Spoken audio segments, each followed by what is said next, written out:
Olá, pessoal. Bem-vindos. Vamos iniciar a aula número 2 do curso Monopolos Magnéticos 5.0, em cooperação com o Elael e o Felipe. E essa aula número 2, vamos revisitar o monopolo magnético de Dirac, uma discussão mais simples. Desde já, agradeço a todos pela atenção e espero corresponder às expectativas. Essa aula ela está organizada da seguinte maneira. Primeiro, vamos fazer uma breve contextualização, o cenário que estava nesta época.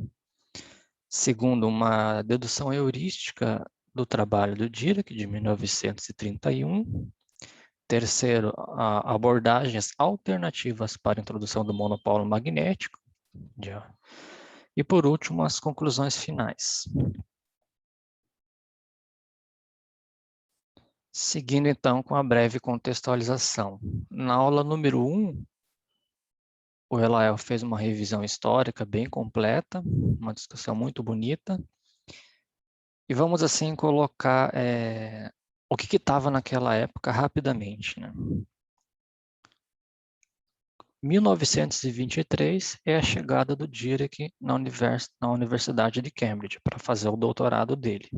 Antes dessa época, já havia vamos dizer assim, uma pré-mecânica quântica, que eram os resultados de Planck, de Rutherford, do Bohr, do Compton.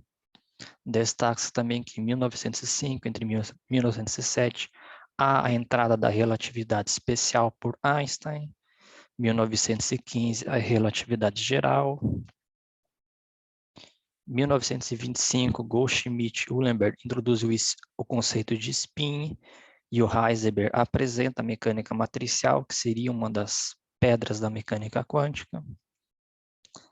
Então, nessa época, 23, o Dirac 25, na verdade, o Dirac teve contato com esse material do Heisenberg e publicou coisas de mecânica quântica, ou seja, ele foi um dos fundadores, na verdade. A tese dele, em 26, é de Quantum Mechanics, é o título. Ou seja, nessa época houve, podemos dizer que o estabelecimento da mecânica quântica, onde um Dirac foi um dos contribuidores, vamos dizer assim, um dos fundadores da mecânica quântica. Nessa mesma época, especificamente em 1928, o Dirac introduz a equação de Dirac, que é a equação relativística para o elétron. Isso em 28. Em 29, a publicação do conceito do mar de Dirac, vamos dizer assim, o conceito do vácuo quântico, como sendo estados de energia negativa. E também em 1930 começa uma proposta do conceito de antipartícula, onde no artigo ele diz que o próton seria uma espécie de antipartícula do elétron em estado excitado, já que o próton tem uma massa 1.800 vezes maior que a do elétron. Essas questões, embora o Dirac tenha sido um dos fundadores da mecânica quântica, a equação de Dirac, o mar de Dirac foram coisas para o pessoal da época, principalmente o Heisenberg e o Pauli, extremamente criticadas. Recebeu críticas muito duras nessas duas questões.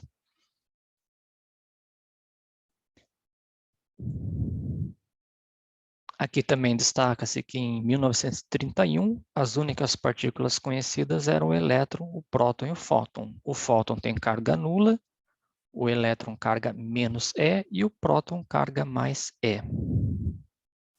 Em 1930, o Pauli também tinha proposto a existência do neutrino, mas até então o elétron, o próton e o fóton eram as únicas partículas conhecidas.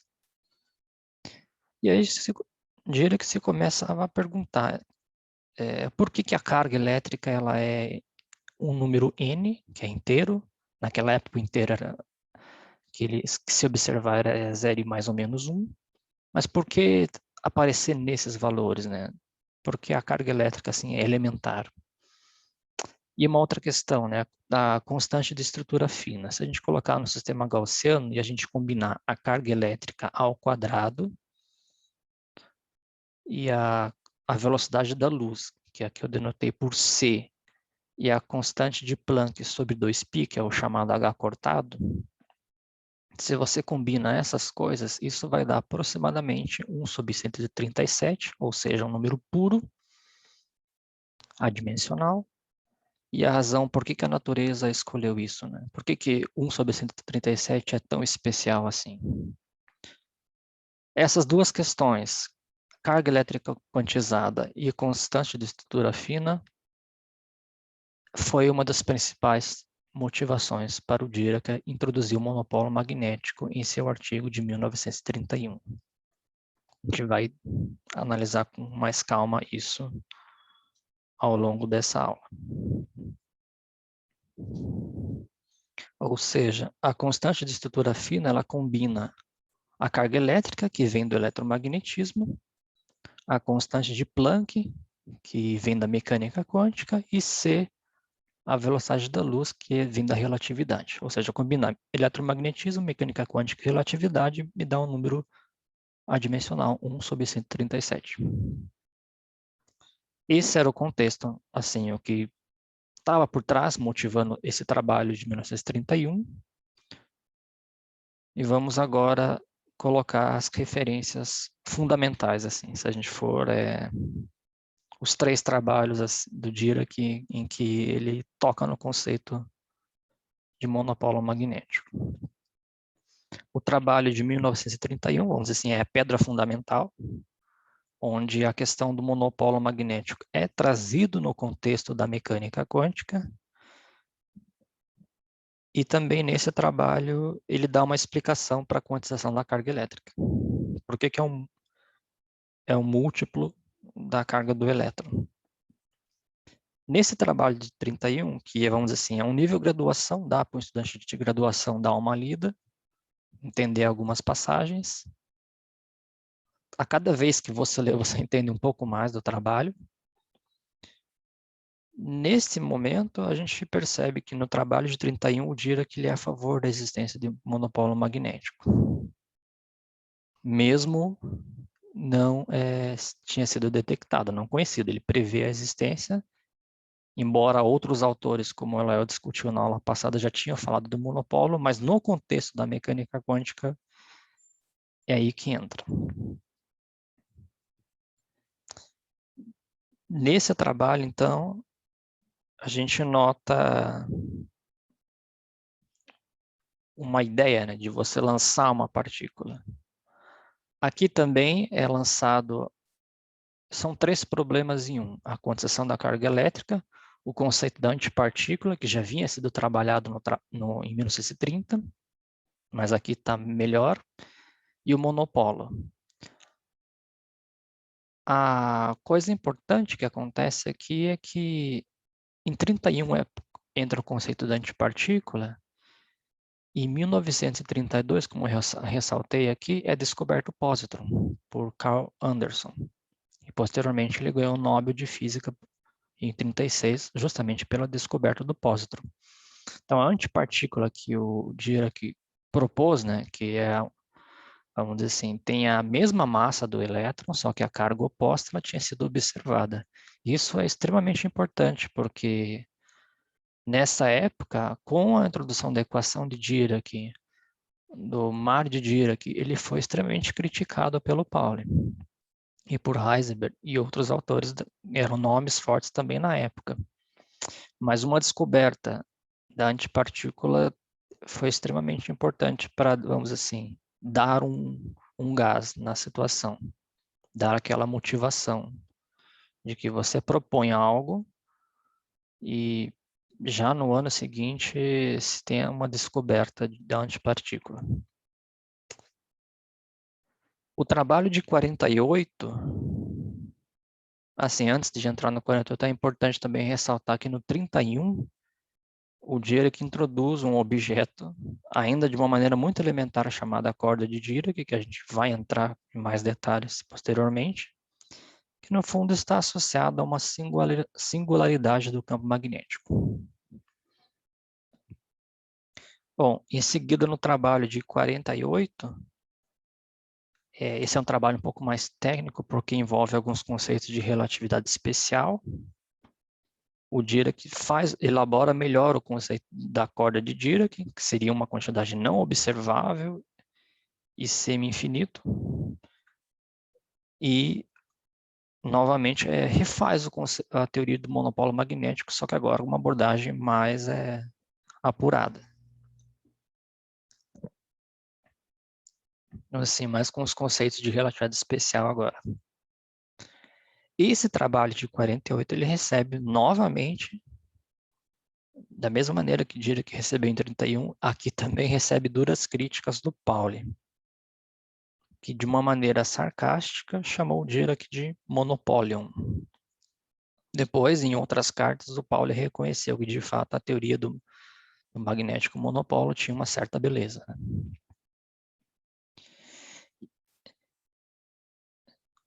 E, posteriormente, a gente tem o artigo de 78, que eu acho que, vamos dizer assim, se passou 47 anos,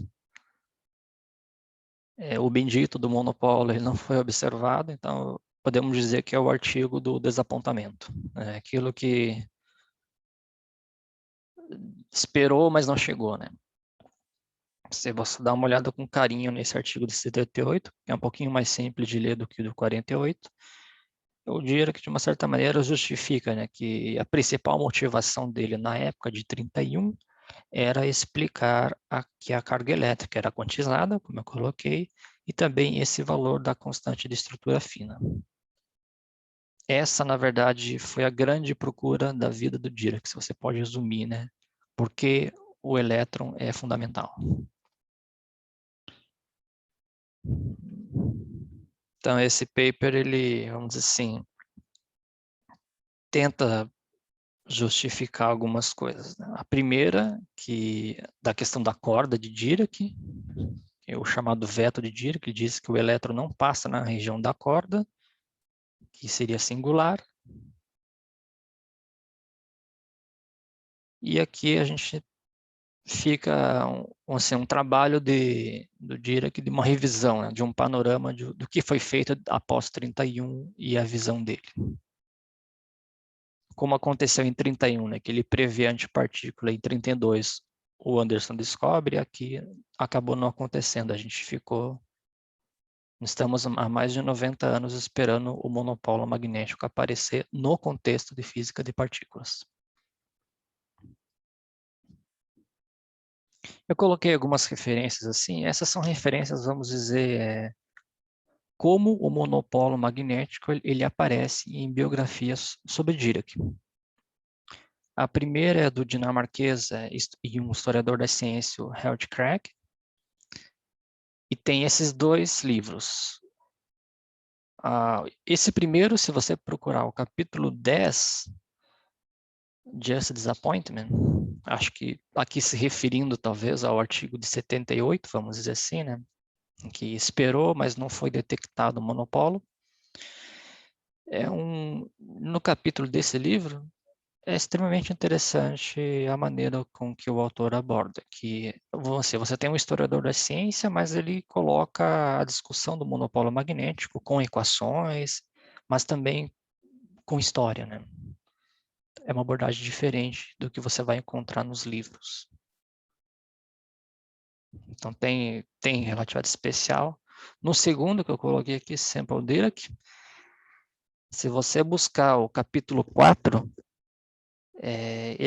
o título, inclusive, é Monopólio vamos dizer assim, em referência à maneira sarcástica que o Pauli chamou de Dirac. Nesse capítulo 4 é discutido o monopólio magnético, mas aqui de uma maneira mais simples, vamos dizer assim, uma maneira só histórica, né? Só de divulgação mesmo.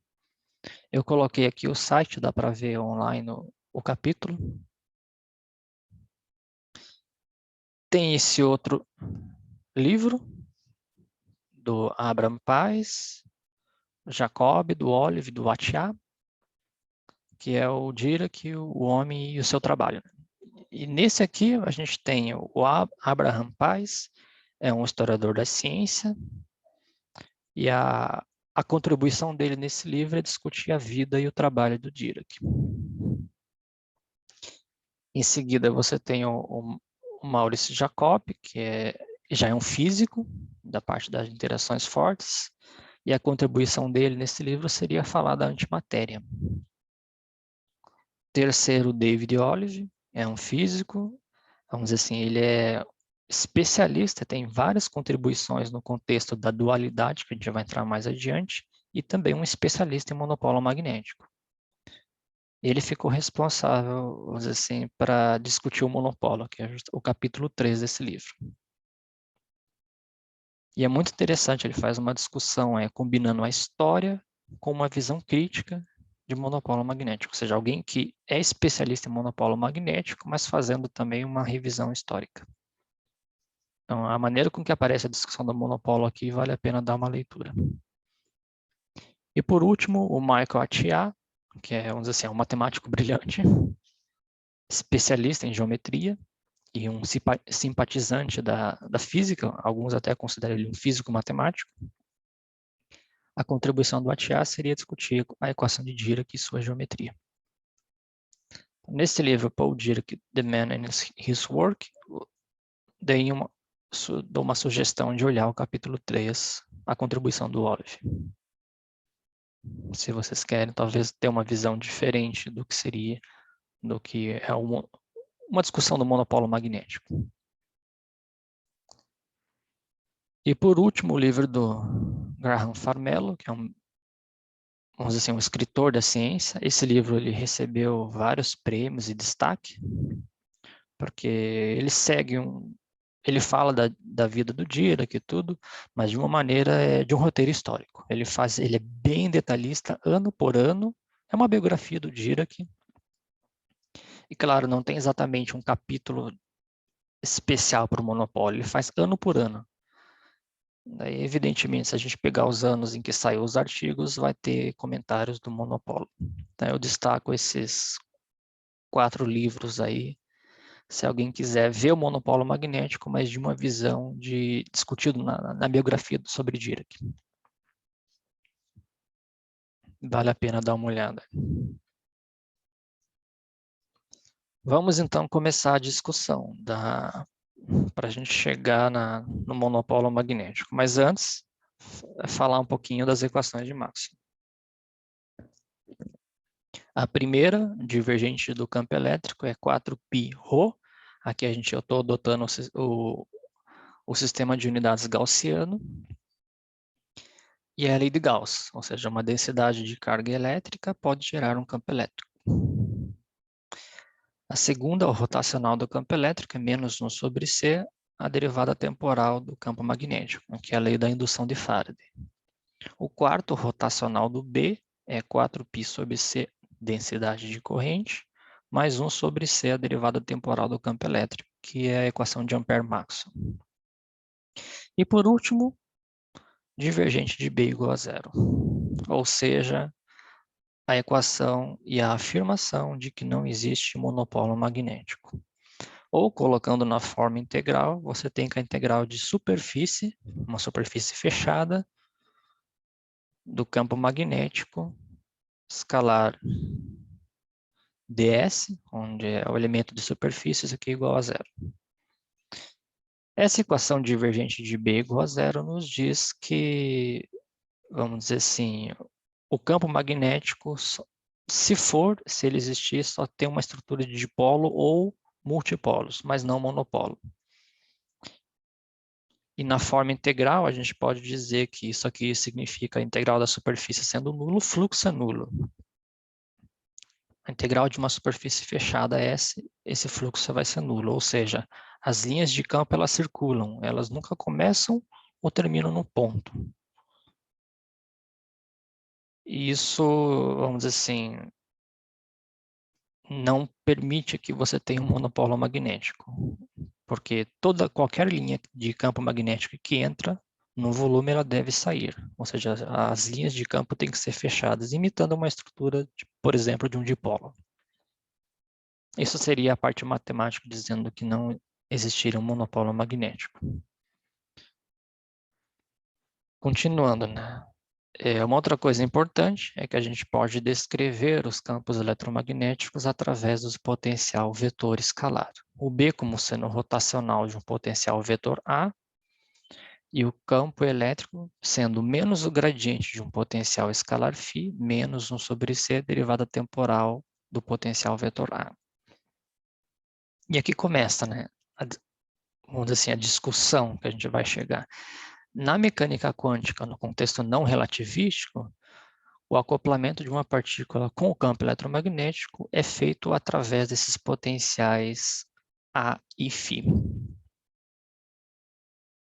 E uma outra coisa importante, essa identidade vetorial. O divergente do rotacional de alguma coisa é identicamente nulo. E por essa razão de você ter que o B igual ao rotacional do A, e com essa identidade é que o monopólio magnético não tinha sido considerado no contexto da mecânica quântica. Ou seja, a gente tem que o B é o rotacional do A e o divergente do rotacional do A seria identicamente nulo. E isso, portanto, seria compatível com o divergente de B igual a zero. Ou seja, a descrição de que você introduz um potencial vetor, a princípio, seria compatível com a não existência de monopólios. Mas em 31, vem aí a pedra fundamental, vamos dizer, né? O Dirac introduz o monopólio magnético no contexto da mecânica quântica. E o que a gente vai ter que agora explicar é como conciliar divergente de B, diferente de zero, com o B sendo rotacional de alguma coisa. Essa é a questão a ser respondida e nós entramos aqui no trabalho de Dirac de 1931. Aqui vamos efetuar uma abordagem meio heurística, o mais simples possível para alguém que nunca viu monopólio magnético. Na mecânica quântica, a gente tem a equação de Schrödinger, ou seja, I, H cortado, derivada temporal da função de onda é igual ao nosso Hamiltoniano vezes a função de onda. No caso de uma partícula livre, o Hamiltoniano cinético é P ao quadrado sobre 2m, onde o P aqui é o operador momento, menos I, H cortado, gradiente. Como eu disse, no caso da interação de uma partícula, ou seja, uma partícula acoplada a um campo eletromagnético, aqui vamos só considerar campo magnético por simplicidade. Você pega o operador momento e substitui por operador momento menos Q, a carga da partícula, sobre C, velocidade da luz, vezes o potencial vetor A.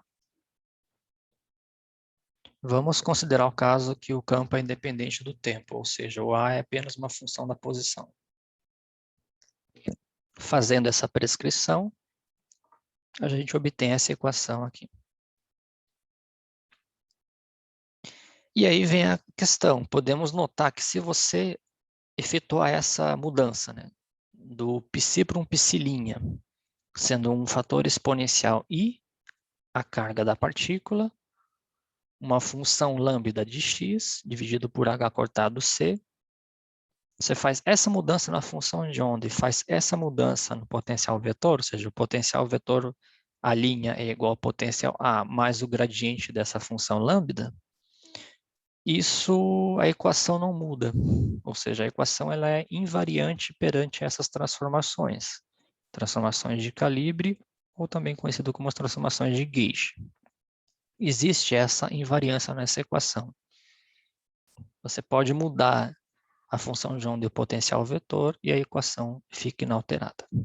Os fatores, se você fizer a conta com calma, os fatores exponenciais se cancelam direto. E aí vem uma proposta, né? Vamos assumir que essa função lambda que eu introduzi seja igual a 2, uma constante g, vezes um ângulo φ. Esse ângulo φ é justamente um ângulo azimutal em coordenadas esféricas. Como eu estou colocando aqui na figura, a gente tem o ângulo φ θ e r. E recordando como é o gradiente de uma função f, a gente tem que essa expressão aí, o gradiente de f é derivado em relação a r, vetor unitário r, mais 1 sobre r, derivada da função em relação ao ângulo θ, vetor unitário θ, mais 1 sobre r seno de θ, derivado de f em relação ao ângulo φ, vezes o vetor unitário φ. E aqui é muito simples, porque o nosso lambda só depende da coordenada φ, então só o terceiro termo contribui, dando simplesmente o gradiente de lambda igual a 2g dividido por r seno θ, versor unitário φ. E aí a gente tem essa expressão. Olhando de cara, já percebemos, existem algumas singularidades nela. A primeira é que o r igual a zero. Bom, essa é uma singularidade, vamos dizer assim, permitida pela teoria, que é justamente uma singularidade real. Você sabe que para r igual a zero, vai ter uma... não vai dar certo, vai ter uma divergência, né? Isso já acontece, por exemplo, no caso de um campo elétrico de uma carga pontual. Se você for para r igual a zero na teoria de Maxwell, ele também tem uma singularidade, né? Vai para infinito. Mas aqui a gente nota uma outra singularidade, e essa, vamos dizer assim, tem implicações, que é justamente quando o seno de θ é igual a zero. Isso é o que vai estar mais para frente, a gente vai entrar em um pouquinho maior detalhe, é a chamada corda de Dirac. Isso a gente vai elaborar um pouquinho mais. Mas vamos primeiro só recordar a transformação de calibre ou gauge do potencial vetor, que você tem que é o A' igual a A mais o gradiente de lambda. Com isso, nós podemos ter que o nosso A', ele pode ser escrito como seno G, 1 menos f de θ, dividido por r seno θ, e o outro menos G, 1 mais f de θ sobre r seno de θ, que é justamente a diferença dos dois da função que a gente tem aqui, né? 2g r seno de θ, onde esse f de θ pode ser uma função arbitrária. E uma outra observação, se a gente calcula o rotacional dessas duas quantidades em coordenadas esféricas, a gente tem que o B, quer dizer, o rotacional do A' é igual ao rotacional do A. Claro, se a gente considera fora da região da singularidade. Ou seja, R diferente de zero, seno de θ diferente de zero. E vem a questão, né? Se você, por exemplo, tomar que esse f de θ é a função cosseno de θ e calcular o rotacional disso, você obtém que o campo magnético é justamente G sobre R ao quadrado, vetor unitário na direção radial. Ou seja, isso é um campo magnético de um monopolo. Em analogia com o campo elétrico, a gente tem a carga elétrica sobre R ao quadrado, onde que é a carga elétrica. Se a gente faz essa analogia, aqui fica muito evidente em que agora a gente pode dizer que o G é a nossa carga magnética. Ou seja, a gente tem a expressão que o A' é G, 1 menos cosseno de θ, dividido por R seno θ, versor angular φ. E lembrando da identidade da tangente de θ sobre 2, 1 menos cosseno sobre seno θ, a gente obtém que o nosso A' pode ser escrito como G sobre R, tangente de θ sobre 2, versor unitário φ. Isso é justamente o potencial vetor introduzido por Dirac no artigo dele de 1931, se você olhar a equação 10. Agora vamos voltar à expressão da transformação da função de onda, que era o π', aquele fator exponencial π. E substituindo, né, que o nosso lambda agora é 2gφ, a gente tem essa expressão, π' igual a exponencial i 2qgφ h cortado, dividido por h cortado c, vezes π'. E aqui um breve, vamos dizer assim, um suplemento matemático em um slide. A gente, lembrando da equação de Euler, E na I φ é cosseno φ mais I seno φ. E vamos considerar uma função f de φ como sendo a exponencial i 2k φ, e esse k sendo uma constante arbitrária. Se ela é uma constante arbitrária, a gente tem que f de φ é diferente de f de φ mais 2π. Ou seja, essa não é uma função de valor único. Agora, se o k satisfizer algumas condições, por exemplo, o k igual a n sobre 2, onde o n pertence aos inteiros, a gente tem que exponencial de i 4πk igual a 1. E aí, colocando o f de φ mais 2π, a gente tem que é igual a f de φ, ou seja, essa será uma função de valor único. F mais 2π φ mais 2π, φ mais 4π, assim por diante. Vai ter um valor único. E a gente entra agora, olhando essa mesma discussão na função de onda. Se eu disser que a função de onda tem um valor único,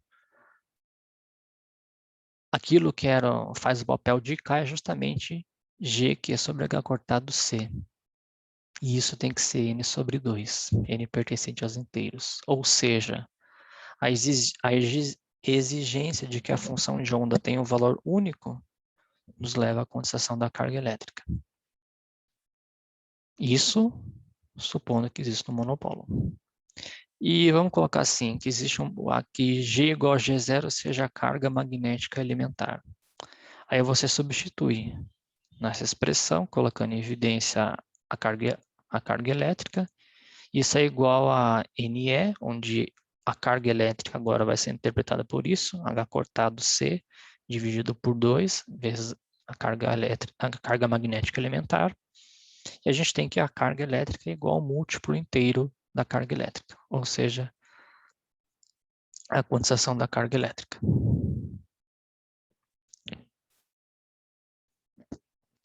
Vamos agora voltar um pouquinho mais na questão da corda de Dirac, né, que é a questão da singularidade. Como eu fiz uma abordagem heurística aqui, que era uma abordagem mais simples, a gente sempre evitamos as singularidades em n igual a 0 e seno de θ igual a 0. Isso fica claro na expressão que a gente tem do potencial vetor. Para trabalhar com isso, a gente assumiu que se fosse diferente de 0. E fica claro, assim, em coordenadas esféricas, olhando a figurinha aqui, a gente tem que θ igual a 0 significa o semi-eixo z positivo, e θ igual a π o semi-eixo z negativo. Ou seja, o nosso potencial vetor ele não está definido no eixo z, que é onde, nesse caso, está as singularidades. Conclusão, a gente tem que o divergente de B é diferente de 0, mas não podemos escrever o B igual ao rotacional de alguma coisa globalmente. Em outras palavras, uma única expressão para todos os pontos. Pois, para aquela proposta do Dirac, envolvendo aquela tangente de θ sobre 2, você não está contemplando o eixo Z. Tem uma divergência naquele eixo. E por essa razão a gente precisa incluir, né, definir essas duas questões, o rotacional dual linha, como sendo o negócio que a gente já sabe, o campo do monopolo magnético, mais alguma coisa que vai corresponder à singularidade em Z negativo, e a mesma coisa para Z positivo, ou seja, o campo da corda para esses dois mapas, para Z positivo e Z negativo.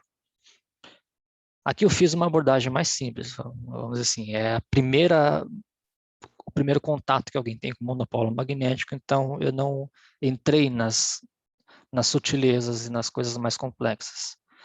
Mas uma abordagem mais formal e mais técnica, você pode deduzir que esse campo da corda, para Z negativo e para Z positivo, é o 4πg, ΔX, ΔY, vezes a função de Heaviside.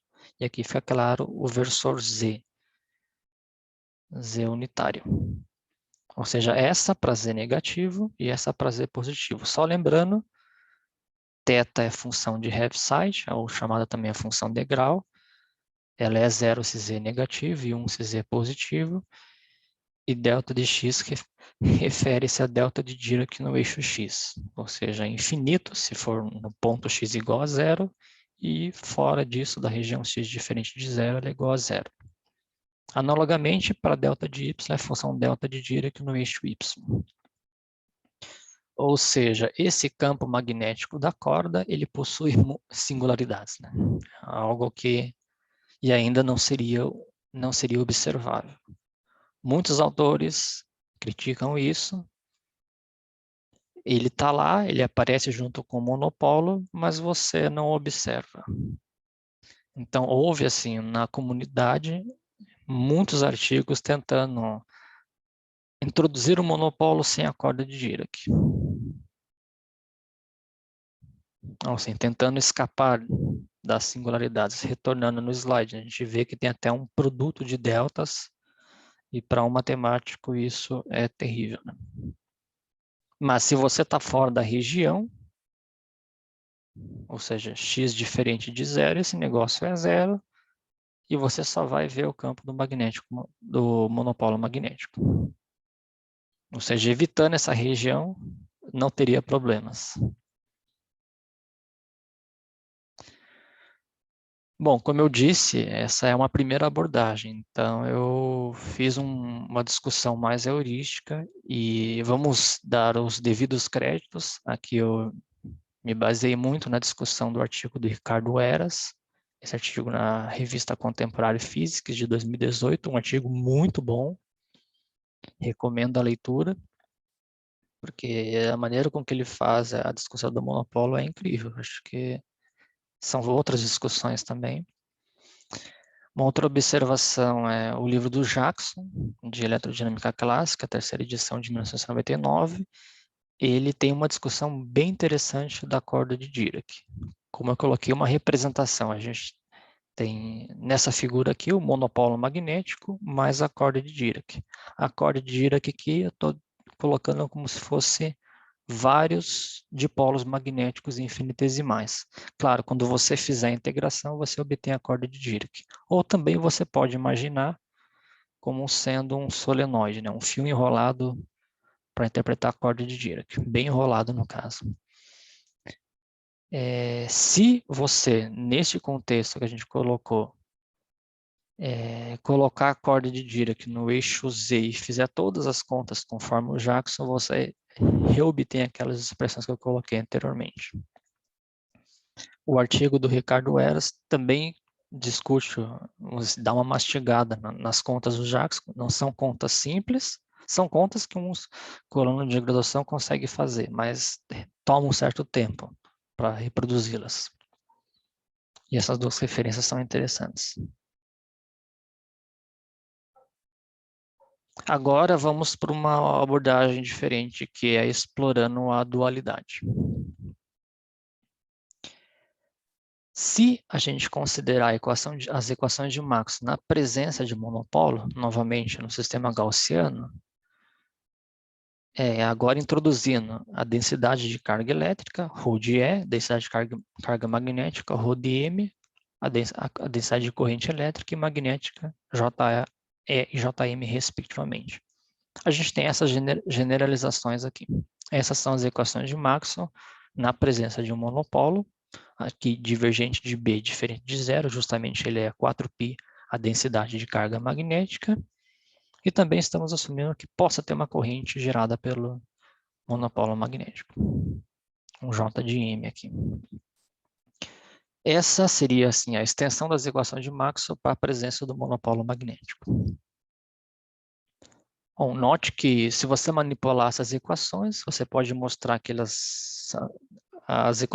obter as equações de continuidade, ou seja, a derivada temporal da densidade de carga elétrica mais o divergente do JE igual a zero, e a mesma coisa para o caso magnético, ou seja, a gente está nos dizendo que no fundo é a conservação das cargas elétricas e magnéticas. Importante ressaltar aqui que se a gente tem uma carga elétrica, uma carga magnética, a própria força de Lorentz agora é generalizada. Você tem esse segundo termo aqui, que é carga magnética, B menos V a velocidade da partícula sobre C, produto vetorial campo elétrico. Só um comentário.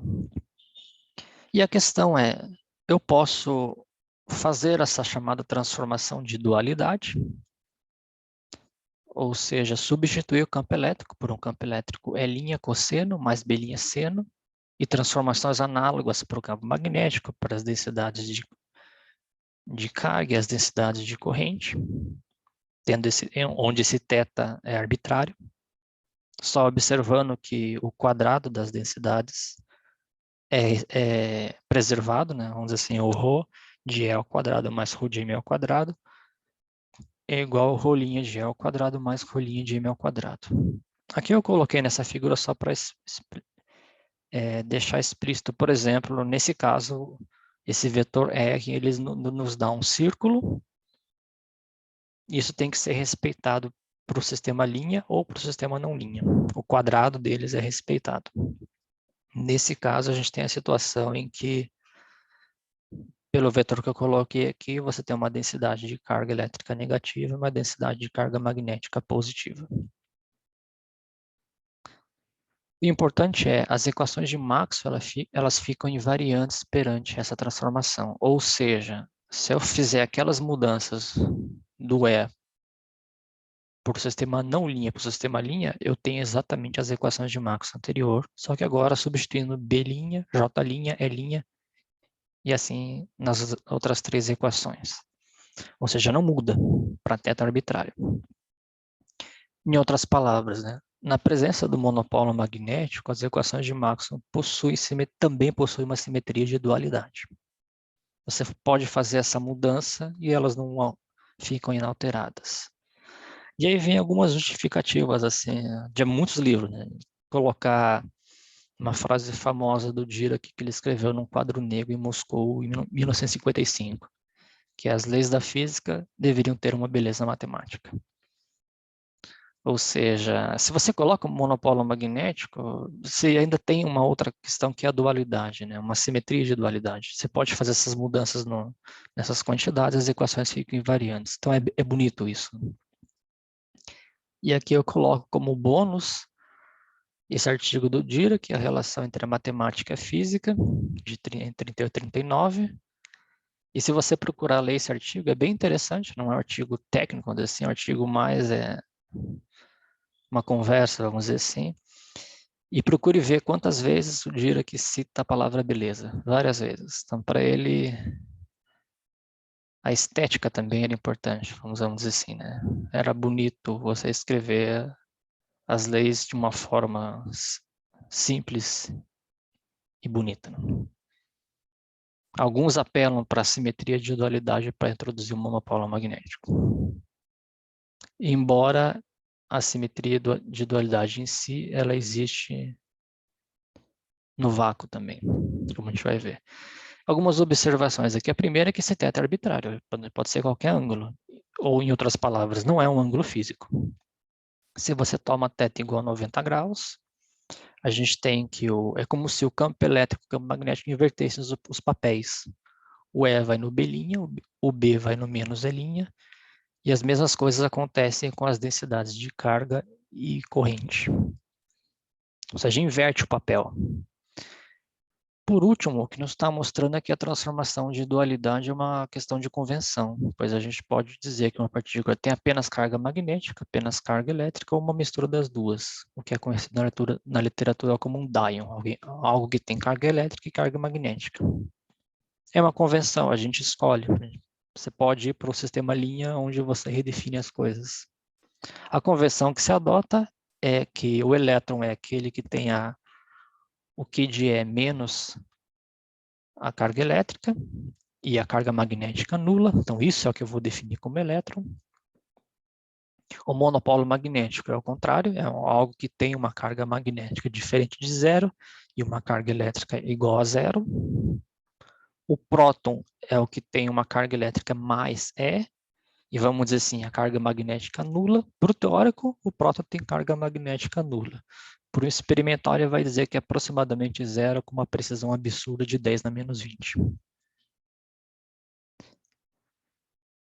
Essa seria a nossa convenção. Agora, recordando a definição de densidade de carga magnética e colocando a densidade ρ' de E em evidência, Vamos fazer uma hipótese nessa expressão aqui, que todas as partículas têm a mesma razão carga linha magnética sobre carga linha elétrica. Se isso acontece, a gente poderia escolher um θ, ou seja, satisfazer uma certa relação de modo que a densidade magnética é igual a zero. Mas isso é uma hipótese. Se isso for satisfeito para todas as partículas, escolha a tangente de θ igual a rolinha de m dividido por rolinha de e. E aí você pode fazer o ρ de m igual a zero e, analogamente, você pode fazer a corrente magnética igual a zero, recuperando as equações de Maxwell sem monopolo magnético. Já que é uma questão de convenção, eu posso escolher, vamos dizer assim, a convenção na qual não tem monopolo magnético. Mas isso se aquela razão entre as cargas for igual para todas as partículas. É uma hipótese muito forte. Se isso for diferente para alguma partícula, aí não tem como, você tem que conviver com o monopolo magnético, porque você não pode daí eliminar por uma transformação de dualidade, zerar as coisas. Então, é uma hipótese muito forte. Se essa razão é satisfeita para todas as partículas, ok. Mas se não for, o monopolo vai estar lá. E aqui eu até coloquei uma observação, que é a questão da simetria de dualidade no vácuo. Quer dizer, o vácuo naquela época foi introduzido, a simetria de dualidade foi inicialmente discutida pelo Heaviside em 1892, mas num contexto ainda muito simples, né? Só em que você aqui não tem monopolo magnético na visão do Heaviside, e você apenas troca o campo elétrico como sendo o campo magnético e o campo magnético por sendo menos o campo elétrico. Ele percebeu que as equações de Maxwell no vácuo tinham essa dualidade. Depois a gente motiva, olha, colocando o monopolo magnético, também tem uma dualidade se você estender a transformação para as densidades e para as correntes. Bom, eu finalizei aqui a abordagem clássica, que é motivando pela dualidade, e vamos agora para uma abordagem semiclássica. Vamos considerar a configuração do dipolo de Thomson, que é um sistema bem simples, consiste de uma carga elétrica pontual Q, que ela está na origem do sistema de coordenadas, e um monopolo magnético G a uma distância D da carga elétrica. Eu coloquei aqui em vermelho e em azul só para representar. R é a vetor posição e aqui seria então R menos D.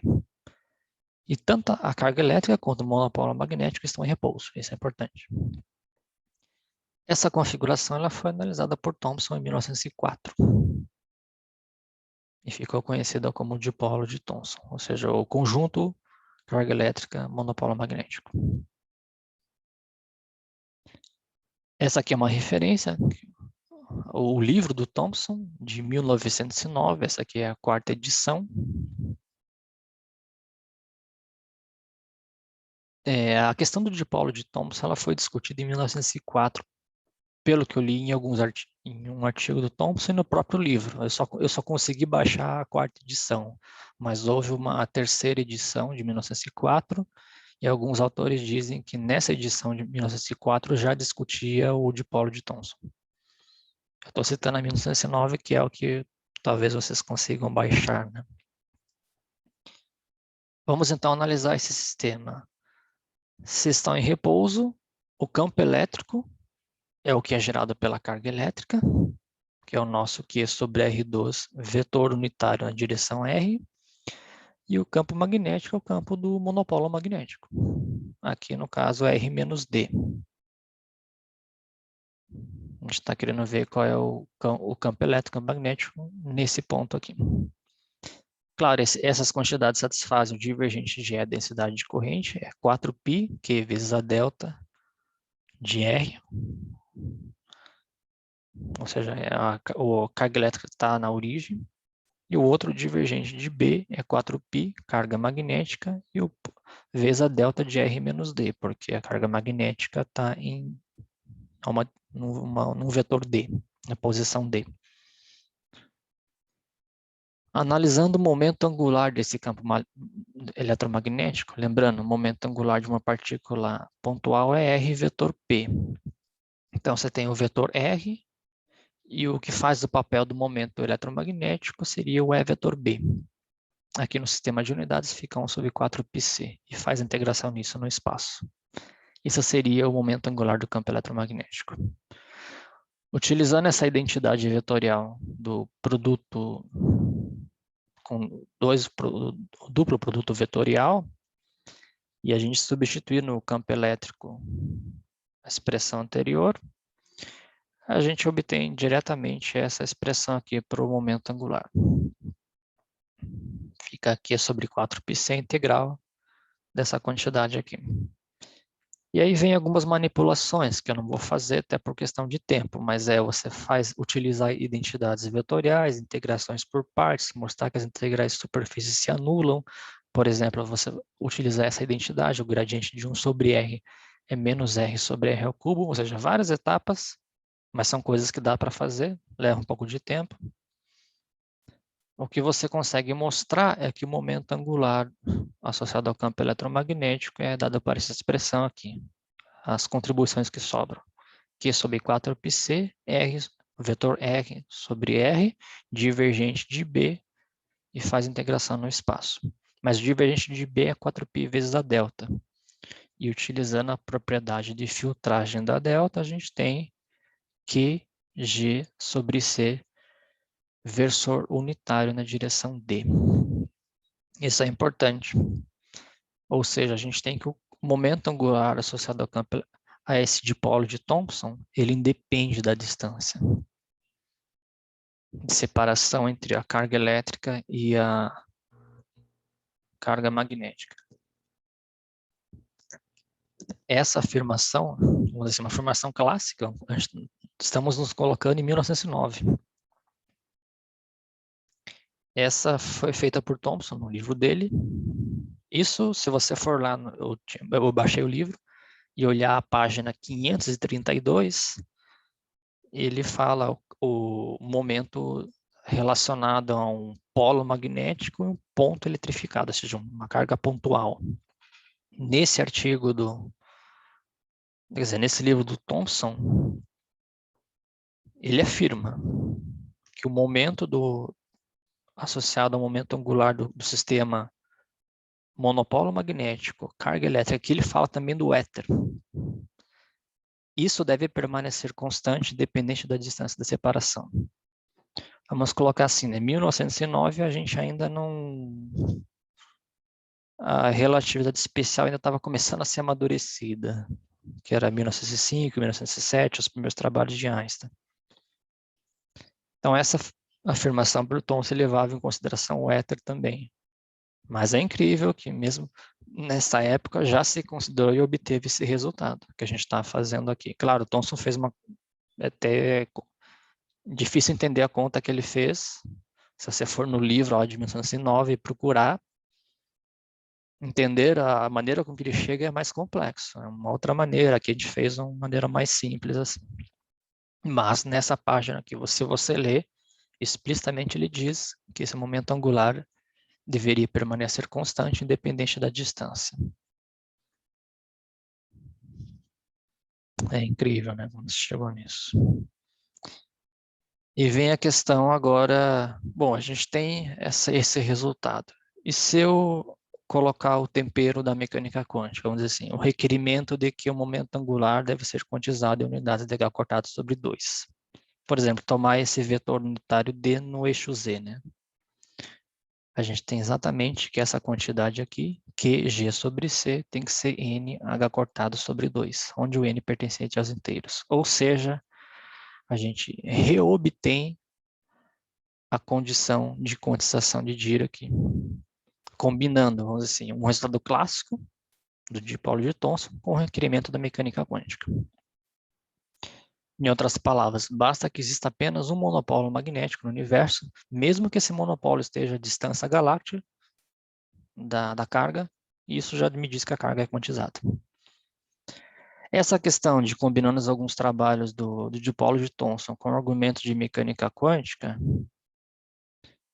Na literatura é meio, assim, tem uma confusão, né? Podemos colocar assim. Porque, vamos colocar, se você procurar, o Sarra já tinha publicado isso numa revista indiana em 1936. Saiu o artigo do Dirac de 1931 e já em 36 o Sarra apontou. Mas vamos assim, nós estamos naquela época em que as coisas funcionavam na base de cartas, né? De impresso. Então esse resultado do Sarra ficou pouco divulgado. Posteriormente, o Fierce também considera, quer dizer, obtém essa condição de quantização de Dirac, só que para a situação em que a carga elétrica está em movimento e o monopolo magnético em repouso. E também, utilizando os argumentos de mecânica quântica, chega na condição de quantização de Dirac, em 44. Depois, o Wilson publica assim, novamente esse resultado em 49, mas não se conhecia os resultados de Fierce nem de Sarra. Ficou, assim, reobtém esses resultados. Depois o Sarra novamente comenta que isso já tinha sido feito por ele em 36, nesse artigo de 49. Ou seja, se você olhar para a literatura, está meio confuso, vamos dizer assim. Alguns dizem que o Fierce foi o primeiro, outros dizem que foi o Wilson, outros dizem que, de fato, tudo indica que seja o Sarra, mas precisamos, assim, olhar com maior detalhe, um historiador de ciência para dizer quem foi o primeiro. Tudo indica que seja o Sarra. Inclusive, ele é um nome muito importante na física da Índia, né? Existe até um instituto no nome dele, que é o Instituto Sarra Institute of Nuclear Physics. Ou seja, foi um nome importante na física indiana.